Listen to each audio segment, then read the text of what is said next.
home, of course, Wealth by Design, mate. Great to see you. Thank you, Aaron. Now, Very lovely to be here. I'm glad to hear it. I look just off camera. Of course, we're patting each other on the back a lot here because we're bringing great guests in every week. And would you like to introduce our I guest certainly this may. week? Yes, our Wealth by Design guest this week Yep. is Caillan from Loans Unlimited. Yeah, Caillan, thank you, welcome. guys. Thank you to be here. Yeah. Pleasure. It is absolutely a pleasure to have you here. Unlimited. I mean, geez, I might put my hand out right now. Why stop? Load it up. Load it up, exactly right. Great name for a business, by the way. Yeah, It really is. Yeah. we actually copied there was a boat dealer of ours that were called Boats Unlimited, and Right. we copied theirs, and I had to get the sign off before we did it as well. So, yeah. I don't know how many boats you're allowed to have. I mean, Yeah, unlimited. Unlimited. Okay, yeah. I'm a car guy, so for me, it'd be cars unlimited. I want as many as I can get. But this is a great thing. It's a business. We all deal with credit every single day, right? Every single day. Yeah. And our credit score, it really matters. So, obviously we've got some questions to ask because it's a bit of to me, okay, it's a black art. Yeah. What I used to work for me and keeping my credit score in good nick, and you go through life changes and divorces and this and that and all the things that we go through in life. Yeah. I'm looking forward to hearing some tips and we'll understand the game better. I think it's more just that, like we've said before, it's ever changing, and there's so many different scores now that people just aren't aware of. And yeah, that's definitely what we'll cover, and I hope some people can learn a few things along the way. So No, we always learn lots on the couch, don't we? We do, Aaron? mate. We're very comfy. We get away with it. Comfy couch, lots of learning. Yeah, no. Once again, thanks for coming, Caillan. We've been had a great association with Loans Unlimited now for a while, which has been good. As you know, we spend a lot of time referring our work to various people, and brokers, whether they be insurance brokers or finance brokers, and like in the case of Loans Unlimited, is a bloody good thing because a broker takes the pressure off a lot of our clients when it comes to doing all the hard yards, and after 25 years of referring work to brokers from our financial planning world, they used to take a lot of pressure off us. Because, I can imagine. I really can. Although we did a lot of in-house mortgage work ourselves, all our consumer lending and most of our broker mortgage work did go to brokers. Yeah. And they and it's a big tick for me for brokers because we had a massive inquiry with the whole financial inquiry that went through that period. Yeah. The planners, the brokers, everyone got hammered. Yep. And I've got to say, it was the finance brokers that were clearly far better organised than even the financial advisor groups that were part of my mob. Okay. Very professional. You sort of defended your turf with respect to justifying commissions, how you earn a living. The brokers came out of it much better than the advisors because they were just better organised. Yeah, so a good tip to your I tip my lid to your industry. Well, with my level of being disorganised, this is why I need you guys. You got to find the people who pick up the slack from what you're weak at. Right? Yeah. I guess that's exactly right. We're there to help the people that that are unsure and finding the best deal and making sure that things are happening right. So yeah, that's definitely our space. Yeah. Yeah. No, it's a credit to you. So on the just. Aaron sort of touched on the whole credit score thing. Can you take us through that? There's about 3 sort of categories. So yeah, there's memory. Yeah. So obviously we used to deal with the Vita, and that then changed to Equifax. So we're dealing with about 3 different scores pretty much all the time. We've got an Equifax 1.1, which is pretty much what the old Vita score used to be. Okay. Mm-hmm. We've got a comprehensive score, which is a combination of your 1.1, and then that mixes in all of your repayment history information. So all the lenders that are then reporting back regarding your credit card payments, your mortgage payments, your car loan payments, and then providing that information if you're paying it on time, and that sort of stuff. Those 2 scores are then combined to then show what we call a comprehensive report. And then you've got now, which is the new one, which is the sort of most lenders moving towards, which we call a 1 score, which then takes your comprehensive score and mixes, demographic, age, location, data, and uses that information to then provide an accurate score of what's a person living in this area, this age, with this comprehensive score. now that's a new score. So yeah, Okay. the three. Wow. Yeah. Okay, it's I had pretty no complex. idea about that Yeah, one yeah, at yeah. all. Yeah. Yeah, I can Yeah. imagine because I mean I always know the old whatever subs. The Vita 1.1, which was the old one. Yeah. yeah. Well, yeah. I'm a bit out of Yeah. out of timing on this kind of thing. Yeah. So how long ago did that system sort of slide away? So the one score has been around for probably about the last 18 months okay. or so. Okay. It is new. Yeah. And that is the score that all the lenders are pushing towards. Right. Most of the new sort of, really sort of high-tech lenders in our space are all using that. Yep. A lot of the bigger mainstream sort of ones that might, major banks, all those sort of ones, they might be a little bit more behind. But the one score is definitely the way everyone's going. Okay. Yeah. Okay. Oh, that makes sense. So in my mind, and it's a very, very limited amount of scope in my mind around this subject, is like a score out of 500 or Yeah. something like that, where if you got over 250 or 300, you were sort of in the money, or it was. Is there a guide on that at all? It's a rough guide. Yeah, so it's up to about 1,200. 1,200 is the highest Is that right? it can Okay, get to. okay. Anything over 1,000 is pretty much deemed exceptional. Okay. Yes. Anything over 800 is really where most people want to be. Yes. Once you start creeping below 500, that's where we start seeing issues with getting people approved, Gotcha. or Okay. lenders with not necessarily looking favourable at those sort of people. Yeah. Okay, yeah. good. Now, I've heard the term low doc loans. Yep. Is that something that you guys get involved in or not? Every day. Every Right. day? Yeah. Right. Every okay. day. Quick answer. So that's where. So you can explain what Absolutely. a low doc loan is. So- And where does that fit in? Yeah, so low doc loan is mainly for businesses that are buying assets that are not providing any financial information at all. Like you are Okay. not providing financials, not providing any sort of accountant letters or No anything like that. serviceability. No, it is No. completely low doc. There is you're signing a piece of paper saying I can afford this. And That exists, does it? It does, yeah. Wow. So for established businesses, normally it's for businesses that are 2 years ABN and they're 2 That years makes sense. GST registered. Yep. And it's for stronger customers normally as well. If you've got property in your name, it's a lot easier. But yeah, the stronger you are and the longer you've been trading, the easier that is. Yeah. Would they take a debenture over your business, for instance? No. They just take a lien on the asset. Yeah. Lean so on the yeah. So you've got to have bricks and mortar. Oh, If you don't, they normally mitigate that with the deposit. So if so you're no house, they'll just say, look, give us a 20% deposit or something like that, and that's what they'll go down. Okay, so cool. it is secured. effectively. Absolutely, Yeah. secured against the car they're buying. Yeah, Yep, okay. yeah, or the Yeah. machinery or Yeah. equipment or whatever that person's buying. That's Sure. the security for the loan. Yeah, Makes sense. Yeah, absolutely. Yeah. So if it's not secured, obviously the rate goes up and. There's no such. Yeah, it's unsecured business lending. It's very high rate sort of stuff. Right. There's some lenders that do it pretty well, but yeah, the rates are pretty astronomical to be fair. But yeah, Okay. yeah. We all hear those stories. Yeah. Yeah, so it's not biking money, but it's expensive. It's expensive, yeah. Yeah. You're talking high teens, and it's business cash flow, really. Yeah. That's what it's called, yeah. Yeah, business cash flow. Yeah. What sort of rates are they paying roughly? For business cash flow? Yeah. Oh, it's high teens. Yeah, it's like 15, 16, 15, 17 16. plus. Yeah. Okay, yeah. got it. That's Right. late 80s rates. Yeah, yeah. Yeah. So that's For those sort who of can not remember. credit Yeah. card money, but it's up there. It's up there. Yeah. Yeah. But it's money that they can do anything with, I guess. So that, Yeah, off absolutely. they go. Like I said, but most businesses that we work with that have that sort of facility, it is cash flow, and Yes. they might Yep. operate a business that they're on 60-day terms or something like that with their Right. biggest supplier, and Sure. they need to pay their staff for those 60 days, and they use that. to do Okay, it. so you're at the. Okay, this is good. So you're really at the everyday business and personal end of the lending world, where it's all normal. Yep. Right. Yep. You'll know more than I do, but I remember when the cash converters got going. Yeah. Because we're going to the Yep. other end of the scale, right? Yeah, What's yeah. this? Just bear with me. No, I think it's just a really good play. You're talking James. about payday loans, Yeah, essentially. payday loans, right? So Yeah. right to the end, Yeah. which is the desperate money. Yeah. And I remember being told what the highest interest rate was in Australia, and this bloke said it's 30%, Jeff. And I said, oh, okay, shit, that's getting up there. And then he said per month, Whoa. Yeah. and I don't know whether it's true or not, but I think it is because this fellow told me very legit. He handed over he was a gambler, Okay. and Burswood had got going, the casino had got going, and he handed in his $8,000 Merc as security Sure. to one of the local pawn shops. Yep. Which I think was when Cummings and those guys got going with all their Yeah. When that kind of franchise. yeah. And he'd pay 30% a month. But he was a gambler, and he often was successful.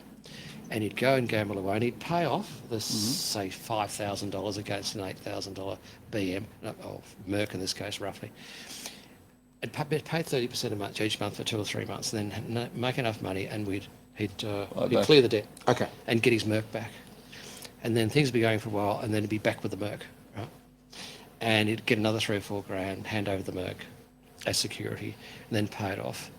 And anyway, the third time he came back, he never came back to get his Merc. Okay. And they called the boys. Wow. He just couldn't make the casino work permanently in his Yeah. favour. Well, you yeah, know. I mean, And that's the pawn high shop stakes got to keep the stuff. Merc. Yeah. Right, Yeah. not bad. So that's, nice I guess, wheels. yeah. So that's, Absolutely. So I guess that's the other extreme end of the lending industry, which Oh, sort of thoroughly throws it agree. into perspective, because you've got the conventional lending guys, like Yep. all the banks and the brokers that Caillan's company, and then you've got the extreme end, which is desperate streets. Of course. Yeah. I mean, do you deal with obviously the mainstream things? I wouldn't think for a second you're dealing with that end of town. I would hope not. No, yeah. they don't. They No, don't. no, no. The I realise that, conventional mate. brokers, yeah. Tongue in cheek, very strongly on that one. But from the point of view of okay, you know, these days when it comes to finance, when it comes to credit, a lot of times you've got to be a bit creative, right? And I don't mean dishonest. I mean literally, you know, you've got a new business. It's got, you know, a lot of potential. It might have a cash flow problem, all the kind of thing people are trying to balance.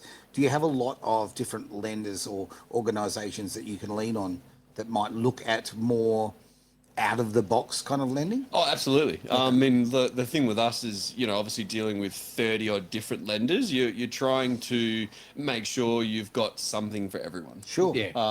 And yeah, it's definitely what we would refer to as a subprime lender. Yep. So lenders that are going to charge those higher interest rates, because it is out of the box, and Yes. it is, you know, they do need to understand, you know, something that a normal bank would never understand. But yeah, there's those lenders available for people all day, Like every day. private equity, Caillan? Yeah, that's most of those companies, they are private equity. Of course, yeah, yeah, yeah. of course. So yeah, that's definitely that market. I mean, That's keeping subprime. your credit score, you know, looking shiny and healthy is very, very important. Okay, and I'm wondering about, do you negotiate with? And I've got a sort of a side story to this, but do you negotiate with different firms to come up with better rates for people? So yeah, definitely it does happen. Most of the lenders that you deal with will have a scope in regards to what they're willing to charge someone. course, They'll of say, course. hey, look, for this customer, we'll charge rates between here and here. Yep. To get them to go under that does happen every now and again. Sure. But yeah, it definitely can happen. Yeah. Yep. Yeah. Okay, because yeah, Okay. Now, what is the behaviour that can affect your credit score? Like too many applications, Yeah. like you're going, So yeah, like someone does it themselves and they go, boom, boom, boom, boom, boom, and various applications, and Yeah. obviously that gets recorded everywhere and can't be favourable. No, so the main thing that does obviously inquiries is a huge one, like you know, and how the algorithm works that calculates the score is it's normally based off the age of your credit file and the number of inquiries you've made. So if you've got somebody, and we see this all the time, people that are just rocking up, you know, we have so many people on visas applying for applications all the course. time. They've got really, really short credit files. They've only been here for 12 months, but they might have 5 to 10 credit inquiries in that 12-month period, and so their credit score is, you know, in the 300s and the 400s. It's so low because they've made so many inquiries in a short period of time. Yes. Someone like, you know, like us, we're established, we've got credit files that are 20, 30 years old, and we might only have 15, 20 inquiries over the lifetime of our credit file. That obviously, you know, it reflects in the score. The score is going to be high because you don't have so many inquiries. Yeah. Yeah. Okay. Yeah. so there's no particular. I know it's algorithm based, so you know I'm probably asking a question you probably can't answer. But is there a magic number of applications per 12 months? For I I knew, you know, I'm putting it out there. Hello. There's not a magic number, It's but very malleable. But like for me, I like to say to people, no more than 3 to 4 in a 12-month period. I think if you're making more than 4 every 12 months, That's a lot, I would think. Jeez. yeah, it is. Yeah, correct. If you're making more than 4 credit inquiries in 12-month period over and over again, it's not going to be good for you. Yeah, it's not going to be good. No. Okay. Rightio. Just think about that. I would probably make one about every 3 years. Yeah. Right, And that's yeah. the thing. You'll find some people they're what we call active credit seekers, right? And so Right. they're always actively seeking a credit card, a new car loan. Then they've gone to their personal loan, try to get gone to their banks already, trying to get a personal loan, and they're actively always trying to do something. Which then the lenders will go, why does this person always need money? Sure. Surely there's issues there. So they start looking at that and digging into that. And, you know, not often they'll be asked for bank statements and they'll be have to provide, you know, evidence that they've got cash flow and that sort of stuff. Of course. Okay, you mentioned something about bank statements. Is it standard that you would require all your expenditure history on a bank statement where they can see that you've, you know, everything, your cash advances, your Uber, travel, blah, blah, blah. Is that a standard part of an application where you've got to disclose all of that now? So if you are asked to provide bank statements, most lenders now aren't accepting manual PDFs. Like you can't just download your bank statements and send it through. Really? It has to be done through these digital platforms like companies called Caillan and those. Right. And they basically will scrape the last 90 days worth of data out of your account and send it through in a report that'll categorize all your spending. So there can be no fiddling. No. There you go. And because What's a PDF though? How much fiddling, I suppose? you can manually edit Today's the software, PDF. what am I talking about there? Yeah. Yeah, okay. Good point. Very good Yeah. point. You can turn a Very PDF easy into a to Word download document. Yes, Adobe you can. PDF editor. Adobe editor, Aaron. Look at my naive here. As I'm saying, I think, what are you talking about? It's so true. Yeah, People and are that's pretty the creative. big thing. Like the lenders have really sort of pushed for that not to be a part of our industry anymore because of that. Okay. People manually manipulating their PDFs to look better, and that was the reason why these platforms were designed. Yeah. It's called fraud, though. You know. Correct. But technology is advancing so much, isn't it? Yeah. Where that now is a standard, Yeah. and it cannot be fiddled with. And that's, you know, a bit like why we talk about blockchain from time to Yeah. time. Not that we're going to go on to that now, but, you know, that's so popular and will be very popular because of its security. Yeah. You can't go and fiddle it. I think that's a big thing with the blockchain. We all love Yeah. that. That's my big attraction to crypto, the fact that people can't fiddle with it. Yeah. So I like that. I like the fact that, you know, I mean, I don't like, look, I know, I don't like too much tech because, you know, quite frankly, I'm not that great at it. But I can see why that reporting system is very, very smart. Yeah. Because it keeps the mud out of the water, I guess. Yeah. And I guess from a lending point of view too, the lenders can make a decision on someone's bank statements in minutes regarding, you know, how many dishonors they've had or where have they spent all their money. They can Sure. quickly, you know, analyze that very, very quickly where, you know, back in the day where you got to send through the manual PDFs, you might have an analyst looking through a set of bank statements for 20 minutes to Really? make that decision, you know. So that's why they go down these paths is Gotcha. obviously to minimise the time spent on applications. Time's money, yeah. Okay, I've got one for you. Yeah. And we touched on, before we came in, we touched on crypto. And Yeah. what God has done, we deal with a lot of accountants because we've got a platform that securely holds their clients' assets, right? Now, here's a question. You're going through the balance sheet and they've got a house, Yeah. they've got a car, they've got some shares, they've got this much in super, but then they go, and we've got 200,000 in Bitcoin, right? So how do you validate the valuation that they've placed in their disclosure of their Bitcoin assets? To be fair, most lenders do not ask you to validate an asset and liability statement at all. It's Wow. There mainly you go. just what you're So- putting into the application, yeah. Okay. There you go. So it's just taken on face value. And to be fair, it's not something that's heavily biased in making a lender's decision. To be fair, you know, you could put that they own $1 million in crypto. Does that mean they're going to get the loan? No. No. Yeah. No, it's only if they want to take security over. Yeah, correct. Yeah. And yeah. then they would Yeah. need to value it. Yeah, That makes makes sense. sense. Yeah. Okay, cool. Very interesting. Rebuilding your credit score. Yeah. Like a lot of people have had, you know, bad credit in the past, or for that matter, I look, you know, you hear all the stories about someone who had, you know, a bad phone bill in the 90s. Yeah. You know, things like that. It sort of chased them for a long, long time. Yeah. You know, relationship breakups, all of those, you know, things that get involved in life, right? Is there a way of rebuilding a credit score? Yeah, for sure. I mean, the main thing is time. Like, okay. time, and eventually things will, you know, time will heal all wounds, right? But there are a So lot they of, say, but- yeah, there are a lot of companies out there at the moment that have services and they're, you know, credit clear wash and those sort of things Okay. where they'll actually work with the individuals. Right. They'll then advocate on their behalf to speak to the lending institutions or the people that have listed the defaults and those sort of things in getting them removed. Okay. So yeah, that's a service that plenty of people use now. We use it all the time to help Right. our clients get defaults and stuff removed off their file in order to then secure better lending facilities for them moving forward. Yeah. Okay, so could that be where someone was late paying their Telstra bill or they moved house and they just forgot they didn't deliberately not pay it, but they just didn't pay it. Yeah. And things like that can be argued that they're not dodgy, they're actually legit.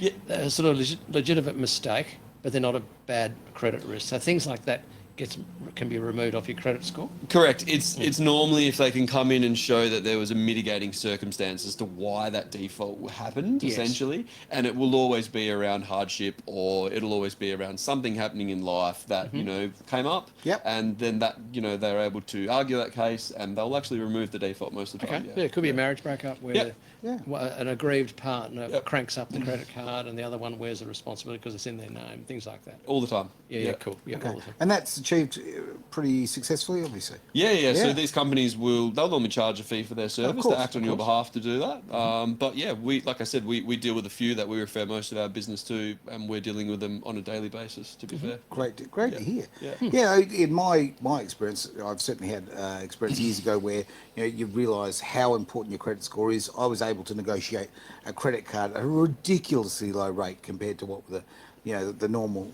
situation was, and it was life changing. I mean, honestly, from a business point of view, like on the Caillan, when interest rates in that particular case, interest rates were often about 18%. Like the really good ones, if you had a really nice credit rating, was like 10, 12. Yeah. And with putting all your eggs in the basket and lining things up and having a really good history. I mean, I was able to get, this is a long time ago, I was able to get it down to 3.99, right? And that revolutionises the way you can live. And you can obviously, from a business point of view, that can involve your cash flow, all that sort of thing. So yeah, protecting it or fixing it is so vital, is what I'm kind of getting at. Yeah, absolutely. And I think like a lot of the credit card companies and personal loan sort of companies, their decision making and interest rates rewarded are heavily based on your credit score. Yeah. Like there's the whole systems are just based on, okay, if this person's credit score is over 1,000, then they are at our top tier rate. Like, so yeah, that's the most important part really, to getting the cheaper deals, especially in that sort of space, credit cards and personal loans. Definitely. Okay. There's a lot to it. There's a lot to it, and that's why you just need these professionals in your supply chain of services. It's knowledge. Because knowledge is everything, really and is. as Caillan and I were talking about earlier, financial literacy is always at a low ebb, and we've been involved in that for 30 odd years when it comes to the expectation for an understanding of complex financial situations, or often not that complex, but still the knowledge is so low. Yeah. You need people to explain what's going on. I agree. When it's not your game, okay, when you might be incredibly good at what you do for a living, and finance might not be the top of your list, and might not be your great skill set. Yeah, go and talk to the right people. Get the advice. Yeah. It's just it's utterly life changing. Yeah. Is there? You said 30 lenders before. Yeah, it's about a big number. 36 on our panel. Yeah. Yeah, okay. Righto. Yeah.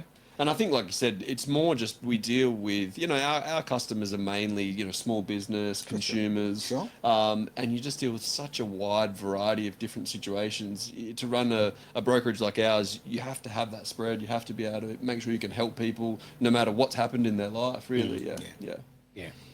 Well, it changes. Good on you. Changes. You think about how your life is, back in your 20s and all that sort of carry on, and how you use credit back in those days as you go through, your kids and life and cars and houses and all those sorts of things. I mean, it's an incredibly important commodity that you've got to really maintain. And then dealing with the right people, making sure you get the right advice, it makes a big difference. I think about people who have bought cars, being a car guy, I get a lot of people who buy, yeah, absolutely. If you can rev it, I'll buy it. But essentially, like I know people who've signed up to deals to buy, sports cars, whatever, that they're never, ever going to be able to survive that. It's doomed from the point of go. So Because they borrowed too much money on a devaluing asset? Oh, no. Not doing the research, not talking to the right people, not actually comparing different loans and that. So they pay too much fees, too much interest, all that sort of carry on. So, that's what I'm sort of saying. Look, knowledge is power. Yeah. Talk to a few people, or talk to people who've got long-running reputations in the game. I think that's probably the best bet. Very valid point. And to support that, I ran a contract for Rio in the Northern Territory for a uranium mine that had 450 employees for 10 years. And and we were just hired hand educators, and we talked about super, we talked about finance, just basic stuff, and the rorting that used to go on with certain sections of the workforce when it came to a very, very dodgy Ford dealer in Darwin. And we would see these contracts come through, finance contracts for the Ford Falcon, and like they're paying 19% interest rates. Yeah. And we knew the rates were about 10 or 12 at the time for car finance. And I'd hate to think that that still goes on, but I bet it still does with some of the car yards and the dodgy operators. You definitely are, and I was sort of thinking that as you were sort of saying, Aaron, and yeah, car yard finance was definitely the catalyst for our Royal Commission. Yeah.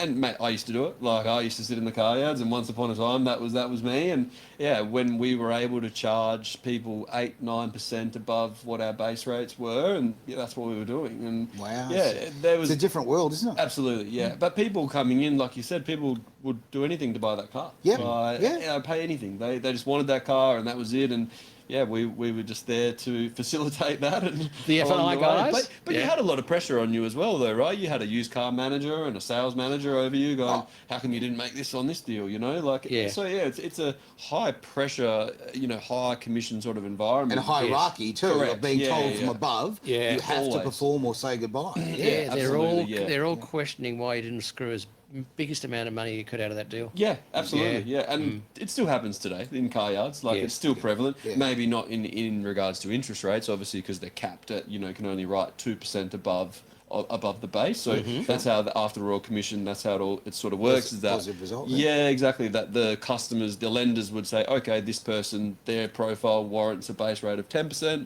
You can only write it at 12%. Right. And we're capped at that 2%. But the car yards have become shifty in a way that, okay, now we can't make as much money in finance, we'll make it in aftercare. So we'll sell warranty and we'll sell tint and we'll sell all these extra add-ons that we can roll into a big, nice package. Yes. And we'll finance that in the finance. Yeah. So, like, there's a way. They've always figured out a way to move it. Yeah. Oh, well, I know. Look, years ago, I went and bought this particular car. I'm getting it, the accessories organised and, things you do. And anyway, I just, I understood the psychology of it. The deal was done. The finance was going to be approved. We just had to find out the final amount for you're talking about the aftercare and the extras. And Yeah. And I go into the other room, and there was, without doubt, one of the most beautiful women I've ever seen in my life. And I'm thinking, this is a setup. Yeah. Like, come on. Always, yeah. I'm shot. Yeah. Instantly, I need the tint, I need the sunroof, I need the everything you can possibly throw at this car. But yeah, so you're right, they will do it. So like being educated about your finance, talking to people, getting the facts. This is why it comes back to education. Everything comes back to knowledge here. So you don't get caught up in the moment and buy all the extra goodies, which I did. Everybody has the right to make a living, right? I always say never apologise for making a living, but if you do it in a fair and ethical way, you're looking after people. Guess what?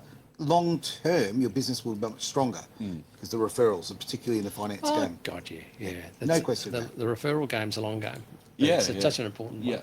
And I think even for us, same as you, Jeff, like our pieces over time become a lot more educational. Like we want to inform customers to make good decisions so that they do come back and get a second loan. Yeah. It's not just trying to smash them out the ballpark in the first one and never see them ever again. That's definitely the way the industry had to change, and it has for sure. Yeah, and it has. It's evolved. It's self-regulatory, but some industries have done it much better than others, and yours is one of the best. So yeah, good on you. A great reputation. That's the thing. Finance brokers have a good reputation. Well, and what you said about the Royal Commission before about those who had good books.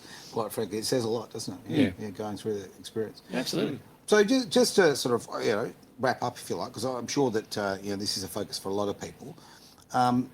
Apart from time, what are other things you can do to improve? So time is the main one, but good payment history is probably the second one. Okay. So yes, you're going to have issues. You've had issues in the past, but let's just say someone has a default listed from the end of 2023, but their payment history on their mortgage has been perfect, all of 24 into 25. Yep. Yeah, you're going to get those lenders that are going to look at that and go, nah, their credit score's still low because they've got a default. But then you're going to have those private equity firms like we spoke about that before that are going to understand someone's situation and be able to go, hey, yes, there was issues, but look, here's someone that's rehabilitated, you know, made their payments on time. We'll look to give them another loan. And if they can start getting multiple loans on track on their credit file reporting, you know, that their payment history is perfect, that will increase the score. That's the best thing to rehabilitation is to prove that you can do the right thing the next time. Okay. So, you go. Sorry, mate. I just so much to There is. Oh, no. Well, come on, we want to get in there. Here's one at the other end of the scale again. The son of a business coaching colleague of mine, out of the blue, announced he was earning some money with his bedroom gaming behaviour, right? He's a YouTuber. Okay. It's a totally true story. And he came out one morning at the breakfast table and said, oh, Mum and Dad, I might have to pay some tax. And they went, oh, yeah, sure. You know, you don't pay tax on 15 grand, Johnny, you'll be fine. Yeah, you'll be fine. When they looked into it, he actually had earned 60 grand. And, Right. But of course, it's now about 5 years down the track. This kid earns 60 to 80,000 a month. A month, yeah. Right. And Different world, isn't it? And at that stage, tell me if you believe this could be true. He actually went for a loan for his Tesla, right? But because he had no credit card, never borrowed any money, had no history of paying any money back ever, he could not, because he wanted to rack up some points because he had plenty of money to spend on, things to spend money on, because he had plenty of cash. But he could not get a credit card because he had no history. Yeah. Then I think the next stage was he wanted to buy a house. Okay. Right. And the bank said, look, there's no way in the world. We don't even rate your income as real. Wow. There is no justification on whether A, it's real. We know you've got cash in the bank and we see the money being paid in, but there's no record of this being a sustainable income. Therefore, we can't treat it seriously. So this kid ended up paying cash after For the house. cash for a house and cash for a Tesla. And of course, things might have changed now because this was about 3 years ago. I had a discussion with his old man about this. Right. But is that still an issue where if you don't have any track record on paying any debt back, you've got the reverse end of a bad score, but it's still a bad score. It's no score. Yeah, that's right. It would be harder to get a credit card than get a car loan or a mortgage in that situation, I would say. In this, because the credit card, like I said before, it's all system-based decisioning, and so it would just pick up that there's no history whatsoever. Yeah. But with the car loan, you could get that all day. He would just qualify for a low doc loan. You get him some deposit, put him some deposit, off he goes. Yeah. And I would think similar to the mortgage as well. If he went down the path of putting in a pretty substantial deposit with some financials, he'd be fine. He'd probably be fine. Yeah, absolutely. I just I would have thought that would be reasonable to expect that the industry would go, put a deposit down. Here's the record of all my income. It's all been going into a Westpac account, Yep. We have a very similar one as an application on the go at the moment with one of our guys. He's a gamer, a YouTube a streamer they call it. Yes. And similar, I think it's 40,000-50,000 a month or something like that. And he's trying to buy a Lamborghini Huracan. And Good man. Yeah, why not? Exactly. He can afford it, but it's been a challenge to get him approved. You're trying to get a lender to understand, hey, here's someone that's never had a loan before, and now they want to borrow $300,000 for an exotic car. Yes. We got it done, but very difficult. Got it done. Well done. Yeah, exactly. Hence, you need a broker. It makes all the difference. Yeah, you're never getting that done on your own. No way. You've never got Never. it done. No. Yeah. Well, you're paying for the experience. You're paying for the contacts. Yeah. Yeah, let's be frank. Yeah. And why wouldn't you? If you're going to get the job done, otherwise he's out there without his Lamborghini. And you can't go through life without a Lamborghini. I mean, really. We all need one, right? Bright green one. Absolutely. Big edge, simple. Look good. Another question. If you're declared bankrupt, right? In my head, I've got a figure of 7 years. If you're discharged today, 7 years down the track, your record's clear. Is that right? So, I think that is correct. So it comes off your file completely after the 7 years. So I've got the 7-year bit right. Yeah, it'll always be listed on the credit file. But we've got lenders that will literally give you a loan while in bankruptcy or while in Part 9 debt agreement. Yeah. But if you're discharged, even easier. Even Right. easier. Yeah. Okay. Right. Got Because it. you find most of the people that go through that sort of, environment, Difficult they, stage. yeah, they are rehabilitated. Like they have got their stuff back on track, and Yeah. their bank statements are clean. They've paid all the debts off, and they've gone through the hard times. Like So yeah. they come through it. Yeah. Yeah. I mean, there's definitely the ones that don't, and you never got any chance of getting them approved again. But yeah, there's definitely a lot that do. Yeah. Okay. Got it. But it does stay on your record, but not. Yeah, so it'll be on the what they'll have is no credit score. Like it'll pop up on their file saying it's an excluded score, and instantly you'll see it and you'll go, okay, what's wrong? And then you sort of read down, and it'll tell you that they're either discharged bankrupt or something like that.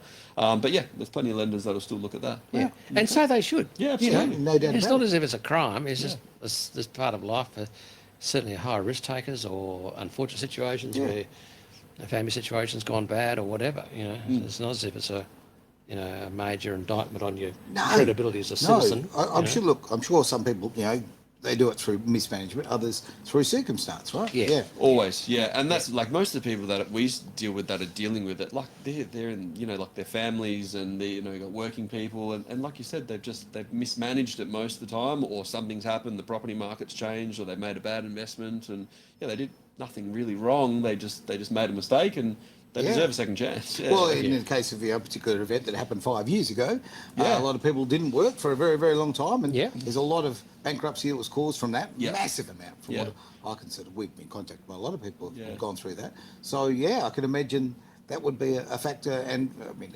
it's 5 years ago now, so they've got a couple more years till it's out of their life. But that was they can work one on. of the big challenges that we had during that time, obviously, in trying to operate a finance brokerage. We had so many people claiming hardship on their loans. Right. And they weren't realising that the bank would report that to the credit reporting agencies. So all of a sudden they go, oh no, I can't pay my loans, I'm in hardship. And the bank said that they wouldn't do that, but they were. They were going back and saying, hey, Equifax, this person's actually entered into a hardship agreement on their mortgage, and now we're letting you know that that's the case. And so when people are looking at their credit file, they're going, well, they're not making any repayments because they're in a hardship agreement. So, and they still do that now. Like whenever people put their payments on pause or something like that, they think, oh no, it's nothing wrong. I'm just calling up and I'm telling them I can't pay the bank for a few months and I just want a break. That's you actually entering into a hardship agreement, and that's going to be listed on your credit file. You're not going to be able to get another loan while that's the case. Yeah. Well, that makes sense. Yeah.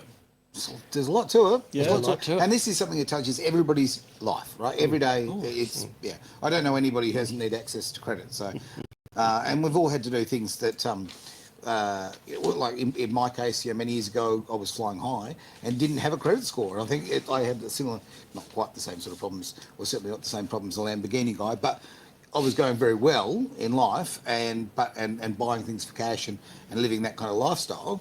But then I went to go and build a house, and oh my word, that was hard. Like it was all of a sudden very, very difficult. You had to had legal agreements and carry on. It seemed like it was just easy to go and call a bank. Yeah.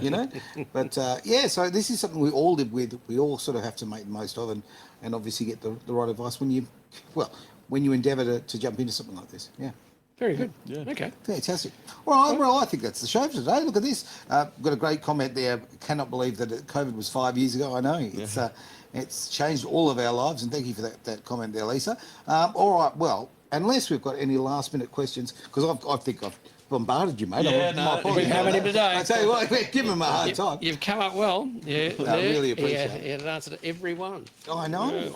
In detail. In detail. Cheers. Good on you, Yeah. Caillan. That's fantastic. No, thank you very Thanks much. for coming for in, having me, You'll guys. never cut it as Absolutely. a politician. You took nothing on notice. You answered everything properly and honestly. I loved it. It's fantastic. Perfect. No, thank you so much for having me. It's been great. Absolute pleasure. All right. Well, thank you very much for being part of Wealth by Design here on Edge Radio Australia.